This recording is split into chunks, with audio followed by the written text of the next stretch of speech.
High students, আজ থেকে NEET ইউজির counselling start হলো। 15% যে অল ইন্ডিয়া কোটা থাকে সমস্ত সরকারি মেডিকেল কলেজগুলোতে, সেই সমস্ত সিটগুলো কিন্তু এই কাউন্সেলিংয়ের মাধ্যমেই ফিল আপ করা হবে এবং নিটে তোমরা যে মার্কস পেয়েছো তার মাধ্যমেই কিন্তু এই কাউন্সেলিং চলবে। তো এখান থেকে যে যে কোর্সে অ্যাডমিশান পেতে পারো, দেখো এখানে দেওয়াই আছে, এমবিবিএসে পেতে পারো, বিডিএসে পেতে পারো, বিএসসি নার্সিংয়ে পেতে পারো। ওকে, তো এই যে শিডিউলটা, সেই শিডিউলটা দেখো প্রথমেই দিয়ে দিচ্ছে 14 আগস্ট থেকে 15 আগস্ট 2024 অবধি। এখানে তোমার রেজিস্ট্রেশন অ্যান্ড পেমেন্টের ব্যাপারগুলো হবে, ঠিক আছে? এখানে দিয়ে দিয়েছে দেখো 14 August to 20 August up to 12 noon only as per server time. Payment facility will be available up to 3 PM of 20 August, মানে 20 তারিখে বিকেল 3টে অবধি কিন্তু তোমরা যে পেমেন্ট, সেই পেমেন্টটা করতে পারবে, রেজিস্ট্রেশনের যে পেমেন্ট সেটা করতে পারবে। তারপর চয়েস ফিলিং অ্যান্ড লকিংটা কিন্তু স্টার্ট হয়ে যাবে 16 আগস্ট থেকে এবং 20 আগস্টের মধ্যে, এবং সেইখানেও দেখো details choice locking will be available from 4 PM of 28 August.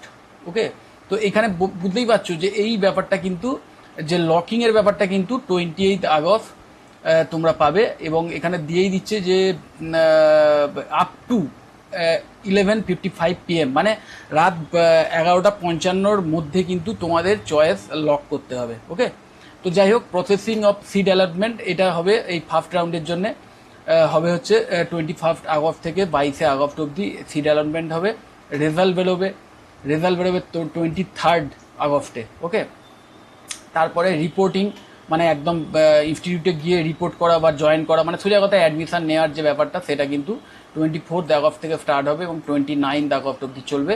R verification of joint candidate data by institute, sharing of data by MCC, মানে তোমরা এখানে যে ডেটাগুলো আপলোড করবে সেইটাই, এবং ওখানে যে ইনস্টিটিউটে অ্যাডমিশান নেবে সেখানেও তোমাদের যে ডকুমেন্টসগুলো নিয়ে যাবে, মানে হার্ড কপি, সেইগুলো মিলিয়ে দেখার সময়সীমা এই 30 আগস্ট থেকে স্টার্ট হবে 31 আগস্ট অবধি।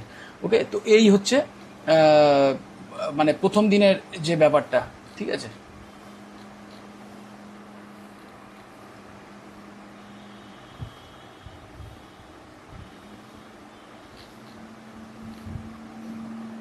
তো এই হচ্ছে ফার্স্ট রাউন্ডের শিডিউল।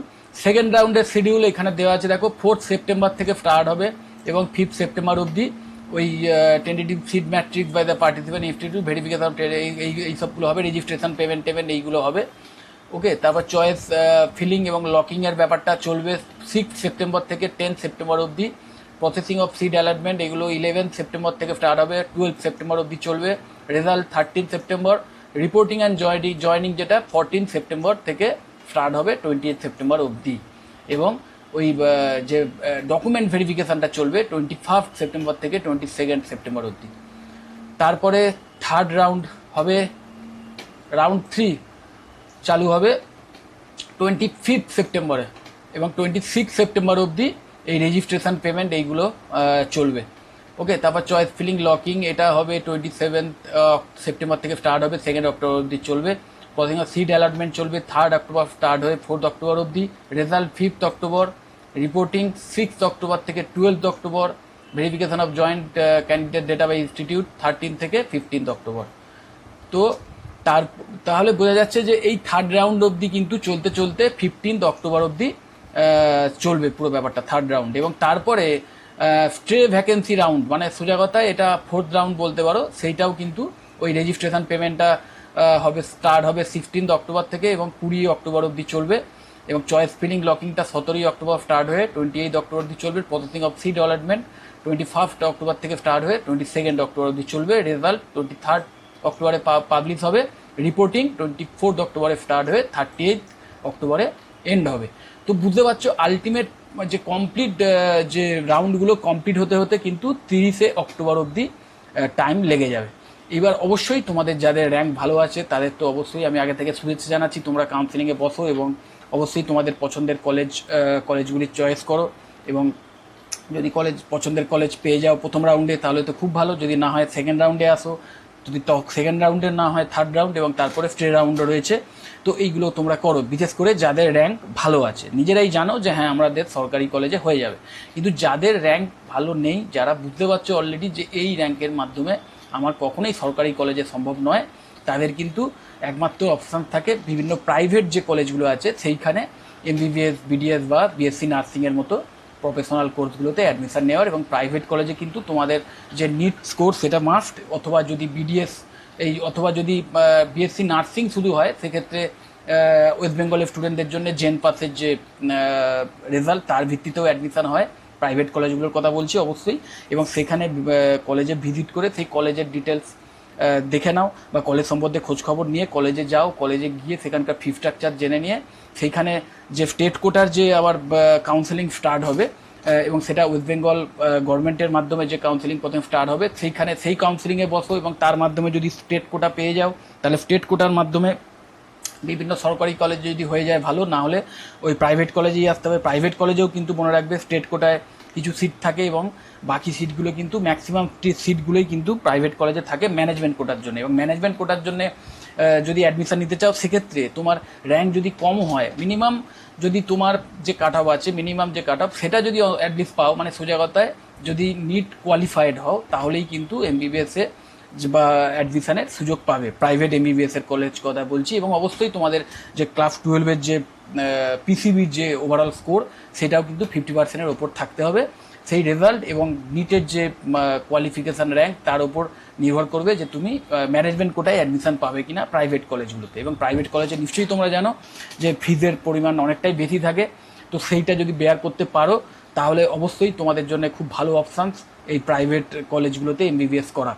এবং যারা বিএসসি নার্সিং করতে চাও তাদের জন্য অবশ্যই জেন পাস বা জেন পাসের মাধ্যমেও তোমরা সেখানে আসতে পারো, এবং সেখানেও এই সমস্ত কোটার মাধ্যমে, স্টেট কোটার মাধ্যমেও তোমরা অ্যাডমিশান পেতে পারো, আবার এই ডাইরেক্ট অ্যাডমিশান বা ম্যানেজমেন্ট কোটার মাধ্যমে অ্যাডমিশান পেতে পারো। মিনিমাম এলিজিবিলিটিগুলো দেখে নিতে হবে। তো যাই হোক, কিন্তু যাদের এই সমস্ত কোর্স ফি, বিশেষ করে প্রাইভেট কলেজে এত হাই ফিজ দেওয়া সম্ভব নয়, তাদের জন্য কিন্তু আমি এর আগেও অনেকবার বলেছি বেশ কিছু ভালো ভালো প্যারামেডিক্যাল কোর্সেস আছে, অথবা বিএস বায়োটেকনোলজি স্পেসিফিক কিছু কোর্স আছে যেগুলো কিন্তু হাইলি জব ওরিয়েন্টেড এবং প্রফেশনাল, এবং সেইগুলোতে কিন্তু কোর্স ফি অনেকটা কম থাকে, অনেক কম থাকে। মানে যেখানে আমি বিএমএলটির মতো হাইলি প্রফেশনাল ডিগ্রি কোর্স, যেটা কিন্তু তোমার ম্যাক্সিমাম 3,70,000 থেকে 4 লাখের মধ্যে কমপ্লিট হয়ে যাবে টোটাল কোর্স। এবং তোমরা নিশ্চয়ই জানো BMLT highly job oriented course. এছাড়াও যদি বায়োলজি বেস যদি অন্য কোনো কোর্স চাও প্যারামেডিক্যাল ছাড়া, সেক্ষেত্রে BSc in biotechnology, BSc in মাইক্রোবায়োলজির মতো হাইলি জব ওরিয়েন্টেড কোর্সেস পেয়ে যাবে, যেখানে কিন্তু ফিস ম্যাক্স টু ম্যাক্স, মানে একটা ভালো কলেজে যদি করতে চাও টোটাল কোর্স ফি 2.5 লাখের মধ্যেই থাকে। তো খুব ভালো অপশান, তোমরা এই অপশানসগুলো অবশ্যই নিতে পারো। এছাড়াও আরও কিছু ভালো ভালো প্যারামেডিক্যাল কোর্সেস আছে রেডিওলজির ওপরে, বা বিভিন্ন ফিজিওথেরাপির ওপরে বিভিন্ন গ্র্যাজুয়েশান কোর্সেস আছে, যেগুলো কিন্তু কোনো অংশেই প্রফেশনাল যে অন্যান্য যে কোর্স সেইগুলোর তুলনায় কম নয়, এবং যেগুলো কমপ্লিট করার পর কিন্তু প্রচুর চাকরির অপশান থাকে।